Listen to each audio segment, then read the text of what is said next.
Hello friends, जौहरी aunty की रसोई में आपका बहुत बहुत स्वागत है। आज बच्चों का चाट खाने का बहुत मन हो रहा था, लेकिन मौसम ऐसा था कि बाहर निकल के नहीं जाया जा सकता था। थोड़ा पानी भी बरसा था और ठंड भी आज बहुत ज़्यादा थी। तो मैं सोचा क्यों ना घर में ही मैं चाट बना के बच्चों को खिलाऊं। तो इसके लिए मैंने 1 कटोरी आटा लिया और 1/3 कटोरी करीब मैंने सूजी लिया है। और इसमें 1 चुटकी बेकिंग सोडा डालती हूँ मैं। बहुत ज़्यादा बेकिंग सोडा नहीं डालना, बस थोड़ा ही सा डालना है। और फिर इसको अच्छी तरीके से मिक्स कर लिया। और ध्यान रहे कि हर कोने में ये बेकिंग सोडा जो डाला है वो मेरा पहुंच जाए। उसके बाद में फिर थोड़ा थोड़ा पानी डालते हुए आटे को पूड़ी के आटे की तरह से सख्त गूंद लेंगे। अब जब ये गूंद के तैयार हो जाएगा तो एक गीले कपड़े से इसको ढक करके, गीला कपड़ा बहुत गीला नहीं होना चाहिए, इसको अच्छे से निचोड़ लिया और फिर ढक करके 1 घंटे के लिए रेस्ट करने के लिए रख देती हूँ मैं। जब ये 1 घंटा हो गया है मेरा, तो अब मैं इसको खोल करके देखती हूँ कि मेरा ठीक हुआ है कि नहीं। हाँ, अब इसको मैं एक बार फिर से अच्छी तरह से मसल लेती हूँ। और मसलने से क्या होता है, ये बिल्कुल चिकना हो जाता है और इसमें जो स्क्रैचेस वगैरह होते हैं वो नहीं आते हैं।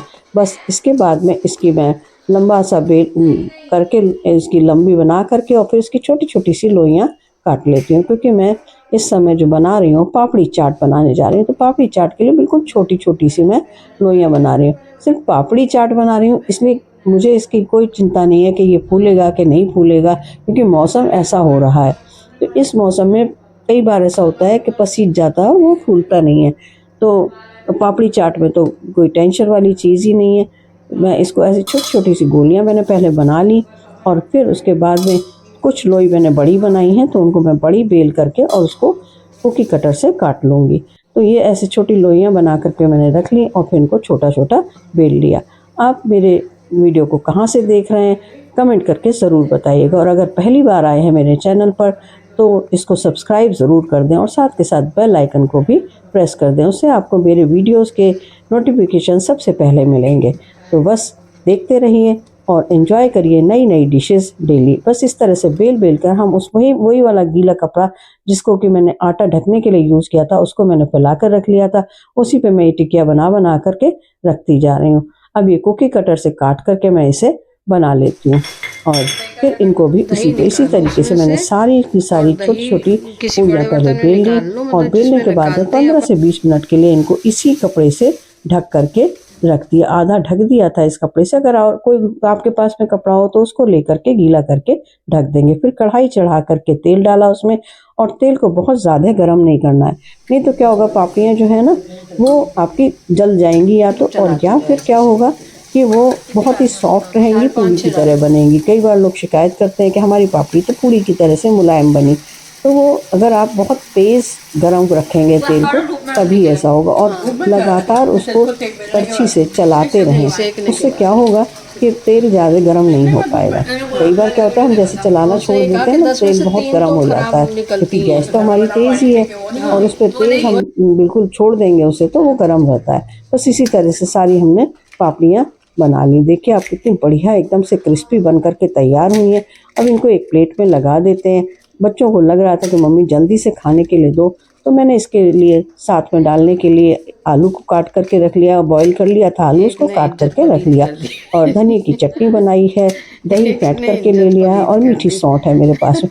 और 0 नंबर वाले जो सेब आते हैं बेसन के, मार्केट में मिल जाते हैं बहुत आराम से, वो मेरे पास रहते हैं, क्योंकि चाट वगैरह में बहुत ही अच्छे लगते हैं और टेस्ट बहुत अच्छा आता है उनका। तो वो आप इसमें किसी भी चाट में उसको इस्तेमाल कर सकते हैं।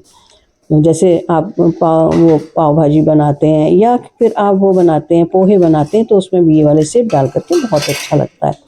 तो ये इस तरीके से मैं इसमें आलू लगा देती हूँ और आलू लगा करके और फिर बाकी की जो जितनी भी चीज़ें मटेरियल मैंने लेकर रखा है वो धीरे धीरे करके सभी को डालूंगी। आलू आप ज़्यादा पसंद करें तो आप ज़्यादा भी डाल सकते हैं, कम आलू चाहे तो कम भी डाल सकते हैं। ऊपर से डालें चाहे उसमें जो आपने होल किया है उसमें डाल सकते हैं। उसके बाद में दही डालेंगे तो दही कोशिश करें कि पापड़ी के अंदर डालें।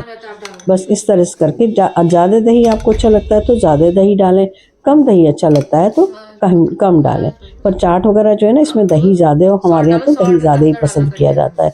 उसके बाद है मीठी वाली सोटी मेरे पास हमेशा ही रखी रहती है, तो जब मुझे ज़रूरत होती है तो गाढ़ी गाढ़ी बना के रख लेती हूँ। जब ज़रूरत होती है तो उसमें पानी मिला के इसको फिर से बॉईल करके और पका लेती हूँ। तो बस ये सौंठ हमेशा तैयार रहती है। तो घर में चाट के लिए ज़रूरत है, बच्चों को खाना है तो ले सकते हैं। फिर उसके बाद में मैंने इसमें जो धनिया की चटनी पीस करके तैयार करके रखी हुई थी वो धनिया की चटनी डाल देती हूँ। और फिर जो नमक और मिर्च है, नमक और मिर्च ध्यान रहे कि आपको जब डालनी है तो चम्मच से नहीं डालेंगे, स्पून से अगर डालेंगे तो कहीं ज़्यादा कहीं कम हो जाता है, इसलिए हाथ से लेकर के चुटकी से करके ही फैलाते हुए डालेंगे इसको। तो उससे क्या होगा कि आप चटनी ज़्यादा भी डाल सकते हैं। हमारे में जब कम डाली थी तो बच्चे कहने लगे मम्मी चटनी तो थोड़ी सी और डालो, क्योंकि थोड़ी चटनी और अच्छी लगेगी। और फिर नंद आ गई थी जब तक, तो उन लोगों को प्याज वगैरह बहुत अच्छा लगता है चाट में, तो उन्होंने कटी हुई प्याज और दे दी कि लो कटी हुई प्याज और डाल दो। तो उनको भी चाट वगैरह का तो बहुत शौक है सबको। तो बस वो इस तरह से करके ये मैंने डाल दिया। और ज़ीरा भुना हुआ मेरे पास था तो भुना हुआ ज़ीरा डाल दिया। चाट में इसका टेस्ट बहुत ही अच्छा फ्लेवर आ जाता है। और फिर धनिया की पत्ती थोड़ी सी काट के मैंने रखी हुई, धनिया की पत्ती लगा करके, और फिर ये जो सबसे ऊपर मैंने डाले हैं ये सेब डाले हैं। इनका टेस्ट तो बहुत ही लाजवाब आ जाता है, एकदम लगता ही नहीं है कि घर की बनी हुई चाट है। खाइए और अपने मिलने वालों को खिलाइए। मैंने तो खिलाया और सभी ने बहुत तारीफ़ करी इसकी, और सबको बहुत अच्छी लगी। लग ही नहीं रहा था कि घर की बनी हुई टिक्की है और घर की बनी हुई चाट है, पापड़ी चाट है। खाइए, खिलाइए, और अगर पसंद आई हो रेसिपी तो लाइक, शेयर और कमेंट करना ना भूलिए। एक अच्छा सा कमेंट ज़रूर छोड़ कर के जाइएगा, तो मुझे इससे बहुत ही ज़्यादा मोटिवेशन मिलता है। मिलेंगे फिर, बाय।